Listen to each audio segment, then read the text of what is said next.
PC Gamer released this article today, and it's causing quite a stir, and I thought it would be cool if we talked about it, because I feel like an awful lot of people are misinterpreting what is being said. So I thought we could talk about it. I could get your opinions and stuff on it. So former Dragon Age writer says Claire Obscure, Expedition 33 and Baldur's Gate 3 prove what's possible when a game is given time to cook. Truly exceptional games don't just appeal to their audience. David Gaider says they expand it. Former Dragon Age lead writer, let's remember that. But former Dragon Age lead writer David Gaider is not known to be shy about sharing his opinions, and so he did in April, saying that Claire Obscure, Expedition 33 is kind of to RPGs what Baldur's Gate 3 was to CRPGs. Not everyone took the statement quite as he meant it, though. Of course they didn't, because media literacy on the internet is dead, and all people know is rage and hate. And so, speaking recently to Games Radar, Gaider clarified that what he meant was simply that both games are kind of love letters to their genre, and that allow what they've created to translate to a larger audience than what the genre normally hits. The sales for Baldur's Gate 3 were amazing, and kind of make a lie out of dash. I remember when I was at EA, we are good old EA. I'm going to be perfectly normal about talking about EA, I promise. There was a lot of investigation into how large is the RPG audience and how large is the action audience and so forth. Do you know why there was an awful lot of investigation into how large the audience for RPGs and action games was? Money. EA don't want to make a good game, they want to make a game that makes them money. And that's the problem with EA, is that they don't care about the game that the devs want to make, they care about the game that will sell more copies. Now, as a business, I get it. All businesses are out to make money. It's part of being a business. But because EA fucked up, but yeah, they are like it with The Sims, yeah. The problem is though, is that if you make a good game, it will sell. If you make a game that is good and allow the devs to make the games that they want to make, their audience will come. Build it and they will come. But no. Gaider said, and they would have an estimate, and they'd say it caps out, the RPG audience caps out at about 5 million, but that doesn't seem to be true when the game is good. EA are out here saying, right, okay, there's like 5 million people playing RPGs right now, and not thinking, well, if we make a good RPG, the 5 million people might play it, but we might get in like 2 million people more who are new to RPGs, and this is their introduction to the genre. But no, EA's just like, no, there's 5 million people playing. But if there's like 7 million people playing live action games, then EA's like, that's where the audience is, so we should make a live action game. Even though the fan base for Dragon Age centers around it being an RPG, how do they not understand the concept of growing your audience?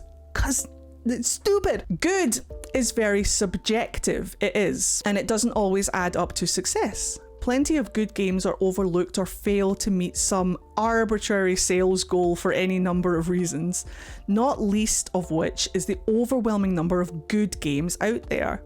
One obvious example is EA's own recent RPG Dragon Age, the Veilguard. Veilguard mentioned, so you know everybody on the internet is fucking mad. How dare you mention Dragon Age the Veilguard in the year of our Lord 2025? How dare you? I thought we had put this all to bed, but no. That's jingle jingle, Veilguard woke, jingle jingle. Jingle jingle, pay attention, I said your favorite word, the back rooms, okay? The back rooms, dingle dangle dingle dangle. Which was all well received by critics. It was well received by critics and players, but failed to put up sufficient numbers and may well mark the end of the series, at least for now. Because EA said it wasn't good enough for them. And so did the whole of the anti-woke. The whole of the anti-woke crowd were like, it's a failure, it's a flop, they call it Veilguard. Like, okay, cool. Even though it was well received by the people who liked it. but you're not allowed to like things. If they don't like things, you're not allowed to like things. I think there's such a thing as expanding the audience as opposed to treating the audience as this finite number of people, right? Of course. Expanding your audience is totally something that a lot of games perfect. Like a lot of people's introduction to D&D, let alone just games of that genre. A lot of people's introduction to D&D was Baldur's Gate 3.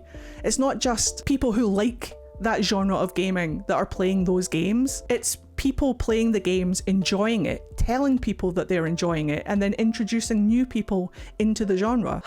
Exactly, Baldur's Gate 3 was your intro to D&D. It happens to a lot of people, but...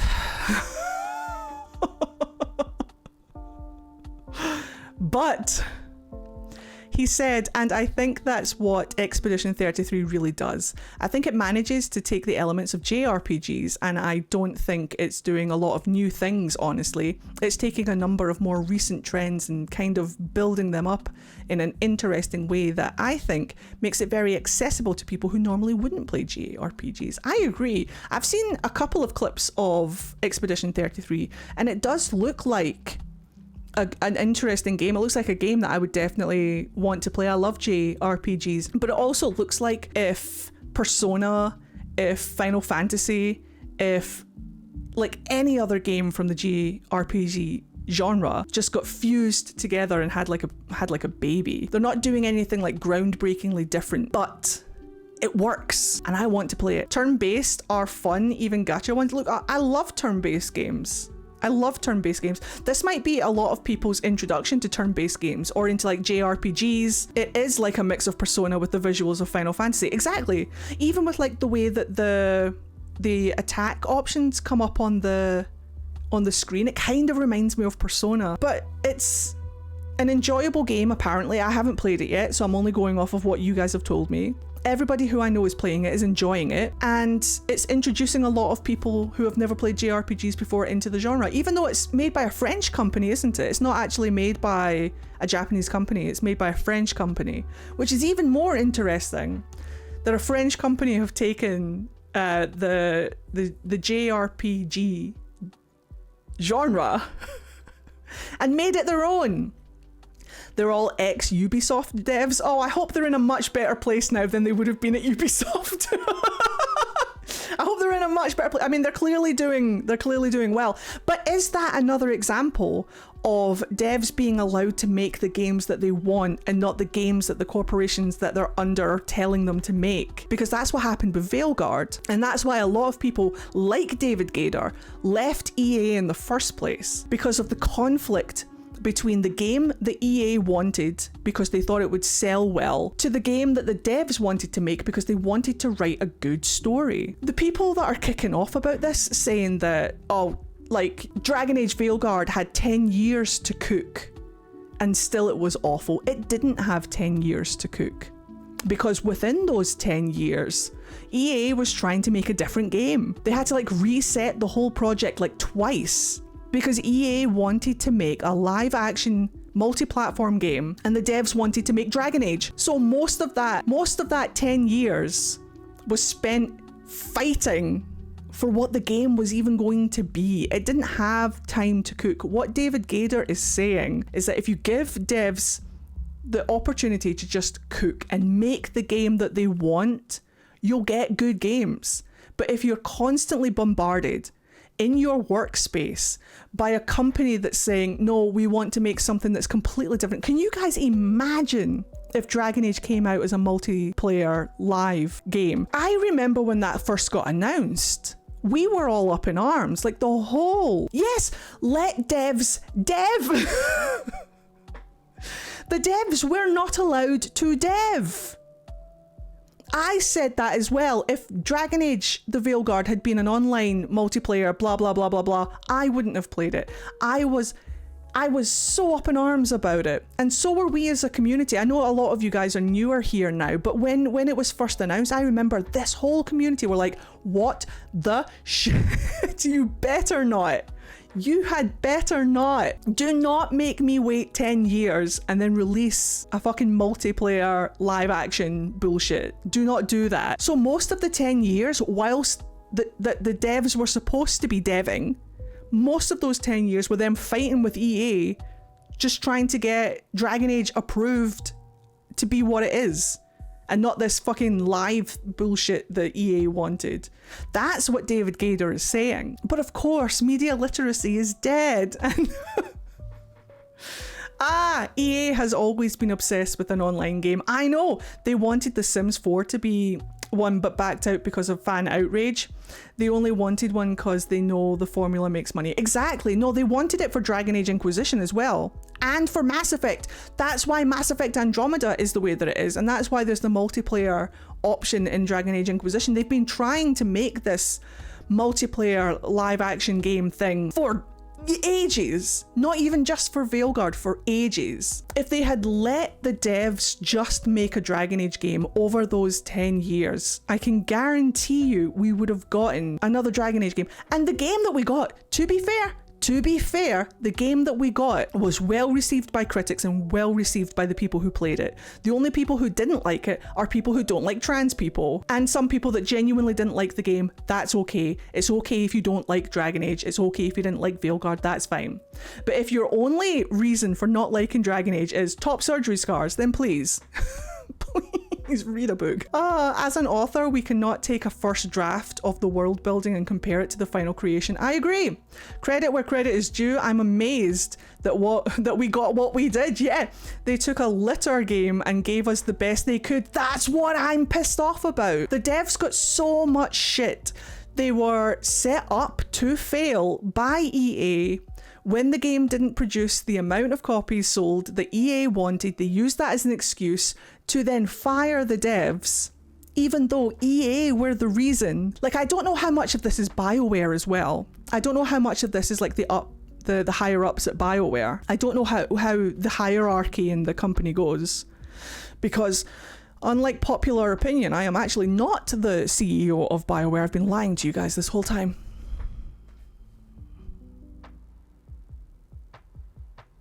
I'm sorry to tell you. And it just pisses me off that the devs are getting so much shit because they're a face and a name, whereas BioWare, whereas EA are like company logos. They're not like faces and names. But yeah, that's kind of why it's a little bit heartbreaking to see people going after the devs so much, because the devs, for what we got, the devs did their best with what they had. And I feel like after talking to the devs as well, I saw the passion, I saw the want for it to be a good game when I was talking to the devs. But they were just set up to fail. They were set up to not have a work environment that they could create in, and then to be targeted in such a way that they were like stalked and harassed for something that EA or BioWare did. Like, it's a lot. Not the devs' fault on this one. This is EA and BioWare's inability to push back. Even the Dragon Age fandom keeps attacking the devs. Just leave them alone. They were trying to do their job and did what they could. I agree. Like, stop attacking people on the internet. It's just lame behavior. Where did we get to? And he said the successes of Clair Obscur and Baldur's Gate 3 also demonstrates what's possible when a game is given time to cook, which is what we just talked about. Baldur's Gate 3 had an extended and very front-facing early access period, while Clair Obscur director said earlier in May that it would have taken years to get the project approved at his former company, Ubisoft. Do you know why? Because companies like Ubisoft and EA don't give a shit. They just want guarantees that the game is going to sell enough copies to put money in their pockets. And I get it. Like I say, I get it. Businesses want to make money, but do you know what makes money? Happy devs, good games. And I can guarantee you that if you put your devs in an environment where they can cook, where they can work without distractions, without having to fight for the game and make the game that they actually want, then you'll get games like this. You'll get games like Baldur's Gate. You'll get games like Expedition 33. But you'll see people on the internet, thank you very much for that water redemp. You'll see people on the internet that have already decided that they hate Veilguard not understanding what is being said, because their whole personality is hate Veilguard. Did you guys know that purple is woke now? That colours are woke? Apparently, if a game is too colourful, it's woke. Publishers want mass appeal, Gaider said.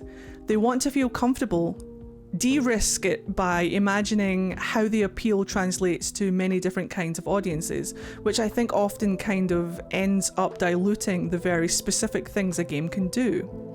Like I said, what Baldur's Gate 3 did and what Expedition does is, yes, they appeal very, very strongly to that one audience, but it is so strong that it ends up growing that audience. So the comments are all over the place. Rockstar being like, cute, now hold our beer and let us show you what actually is possible when a game is given time to cook. Relatable. Do you know why? Because the devs are allowed to make the games that they want to make. And Rockstar don't breathe down their necks every 5 fucking seconds being like, do you know what would make this better if it was live action? They just let GTA happen. Rockstar, born in Scotland, by the way, excellent. 2 lads, I think, from Dundee made Rockstar. I still have some hopes for the next Mass Effect game. Words cannot express how much I love Mass Effect and Dragon Age and how very much those games mean to me. I feel like for the people at BioWare, they've long been my fave devs, and they revolutionized and made the standard for the very best RPG games. I love the devs. I mean, most of the devs that I loved as people are no longer at BioWare. And I'm very nervous about where Mass Effect is going, but hopefully it will be treated right. Hopefully we'll get what we want from Mass Effect. But we're just gonna have to see, because knowing EA and their penny pinching ways, they've gotten rid of everybody who I heard on the grapevine. Now this is a little bit of gossip, guys. Come here. This is a little bit of gossip.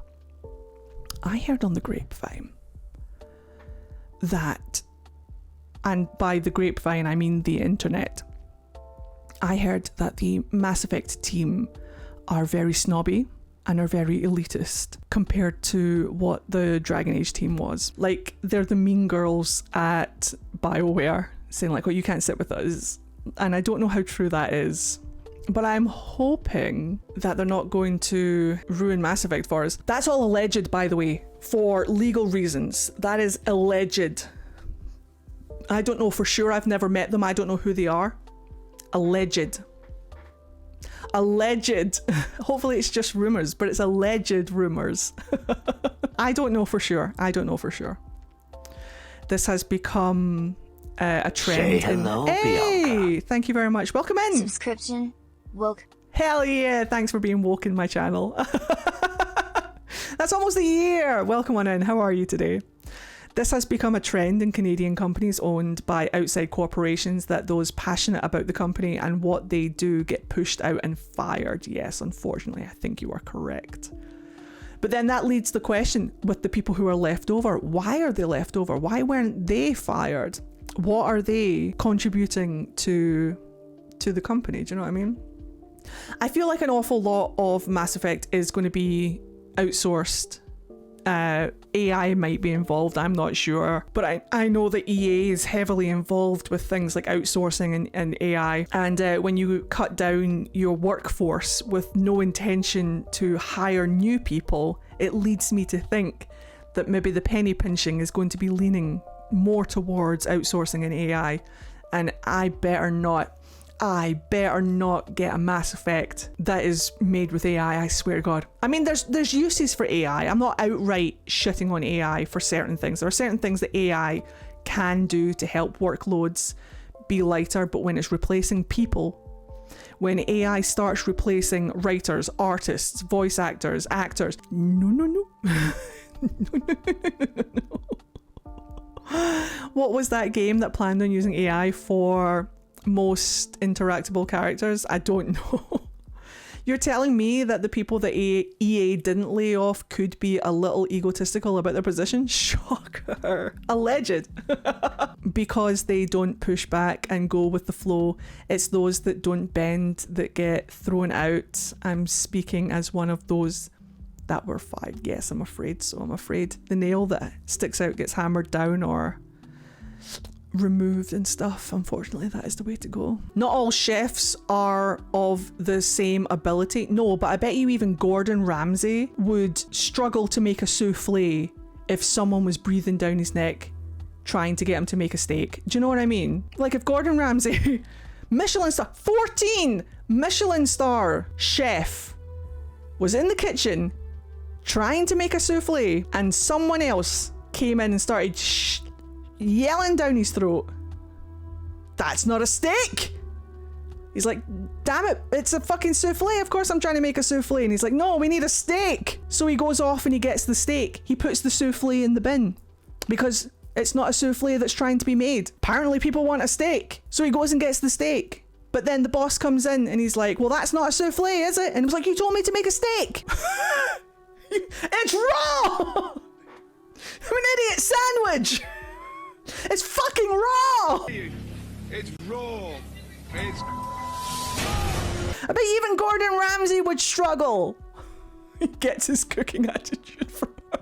I mean, there is a video of Gordon Ramsay with his mum and he accidentally undercooks the food. There it is! That's the one! It lacked garnish! That's it! You get distracted by outside fucking influences. You're going to undercook the fucking food.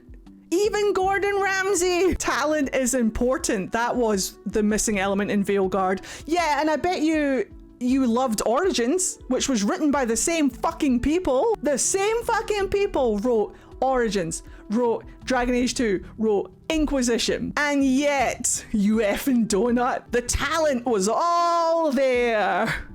But no, nobody ever talks about the work environment that they had to work under. I'm pretty sure it was David Gaider quit BioWare because he said it was becoming too corporate and not allowing him to make the games that he wanted to make. That's why he fucking left. I'm positive it was David Gaider. And people are just ignoring that.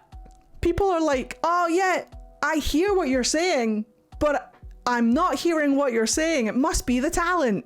You mean the talent that wrote all the other Dragon Age games? What do you mean? Dragon Age Veilguard had 10 years to cook. It did not. That's only when the previous game came out. What do you mean? Dragon Age the Veilguard had 10 years to cook. But the devs weren't making the game in those 10 years, were they? No, they were fighting. EA was telling them to make a completely different game. And then they built the fucking, like all of the levels.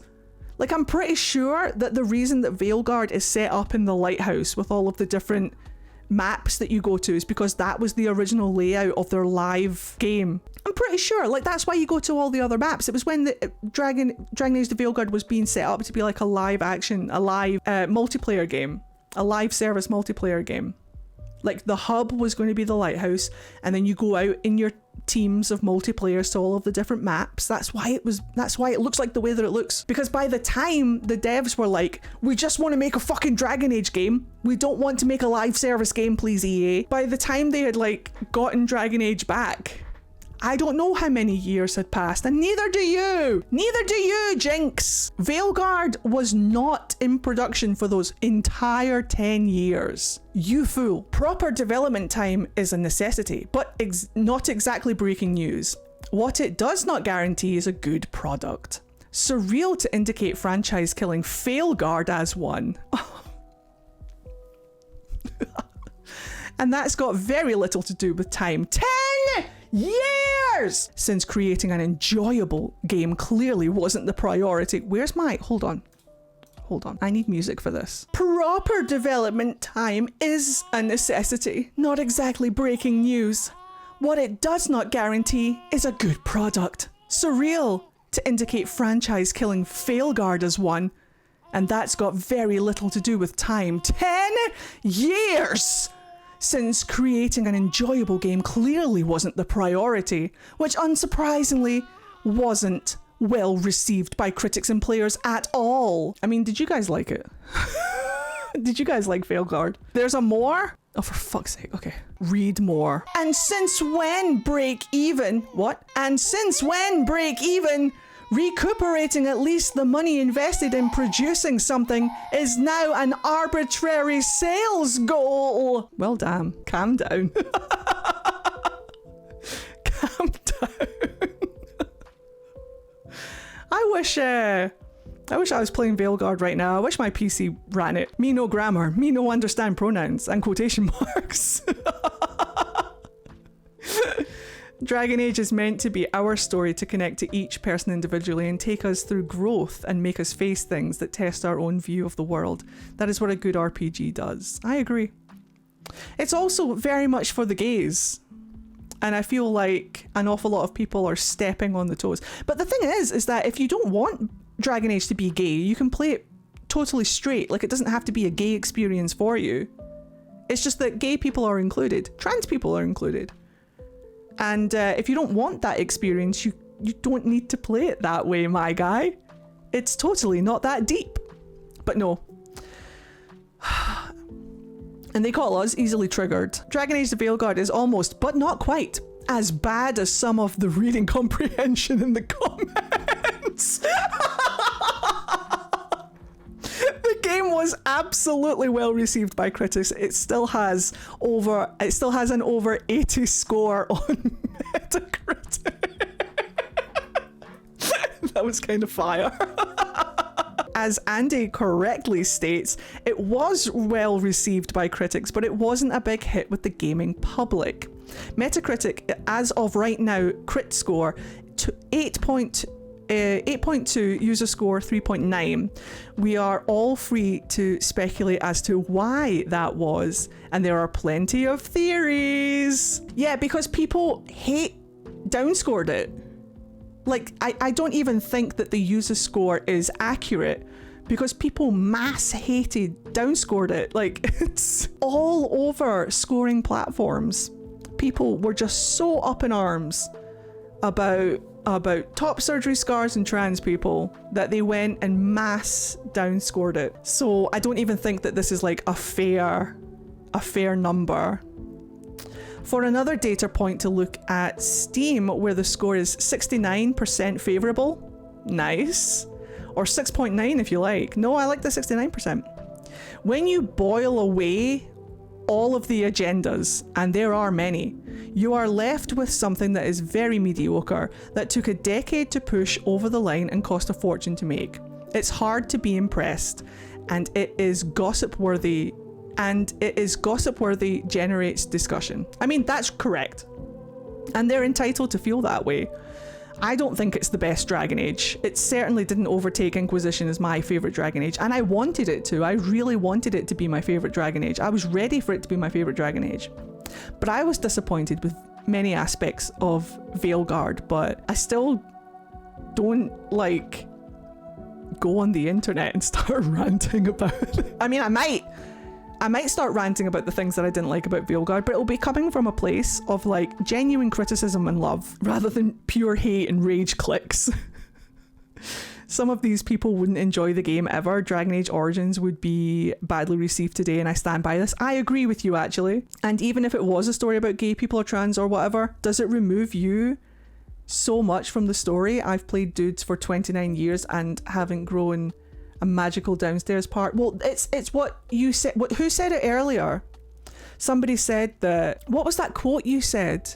When you're so used to privilege, equality feels like oppression. What was it? Who said it? It was such a good quote. It was my favourite Dragon Age in terms of combat. Same though. Same. When you're used to privilege, equality feels like oppression. It was you, and it's a brilliant quote. That's what it is. Like, we've been forced to play straight characters all of our fucking life. We haven't exactly made that much of a fuss, but we get a little bit of representation in a game and everybody is like, no, how dare you, you're oppressing me. I'm like, well, we're not. It's just the gay guy in a game. You don't even have to play it if you don't want to. Which is rather problematic, and it's also not unheard of. How many times have you disagreed with movie critics? Well, it's kind of the same with game critics.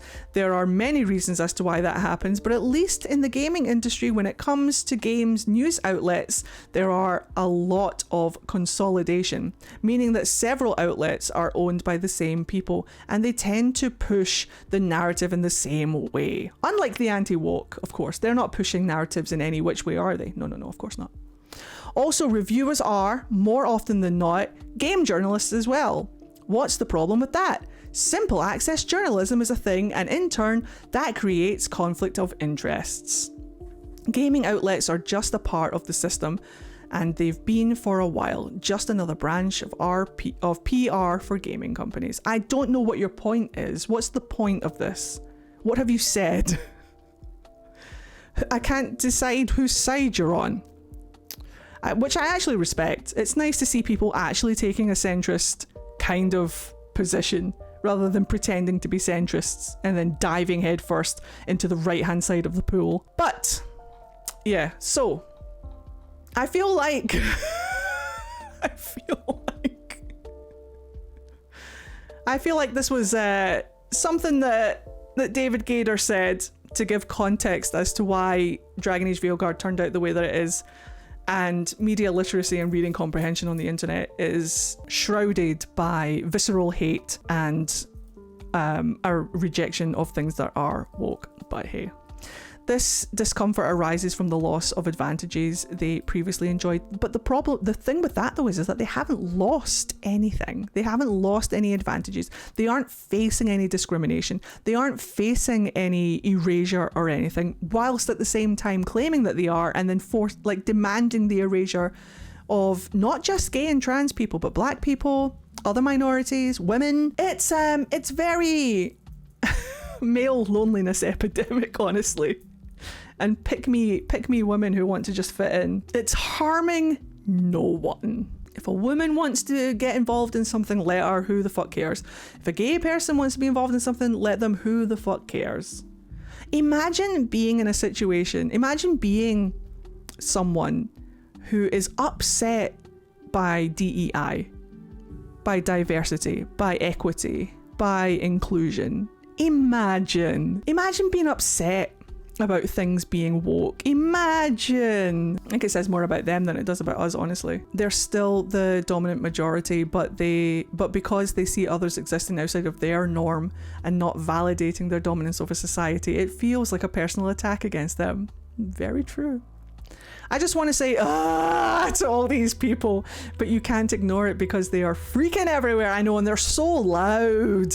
It's like, please, a hobby, anything that isn't this. It's because so many people are used to their systematic privilege that when they are forced to confront that their position has been unfair, they view equality as if they are losing something. It's like they got a pie and then we got a second pie, so everyone gets a slice, but they think they lose their pie. Yeah, rights are not pie. How many years have we been saying it now?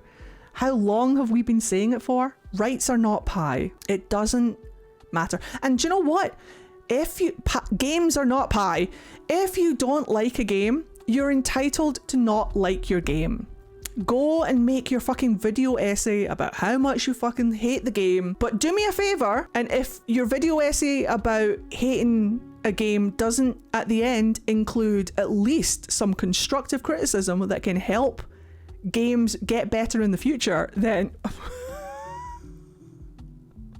also, let's stop attacking people on the internet. Why not? Let's stop targeting people directly, like personally targeting people, content creators, developers, whatever. Let's stop stalking them online and hate raiding, harassing, whatever. Like, let's stop doing that. That's weird behavior. That's manic behavior right there. Just say you don't like the game, say what you don't like about the game, and move the fuck on. Video essay is a strong word when it has no sourcing and is full of illiteracy and misinformation. You're right. Again, I'd rather be manic about cheese, right? Maybe we just need more world leaders who aren't straight bigoted men. Dude, can you imagine? But be careful, we might get TERFs. We might get straight bigoted women. Watch out. But yeah, that's pretty much that article. So fun. I hope that clears some things up for people who need it cleared up.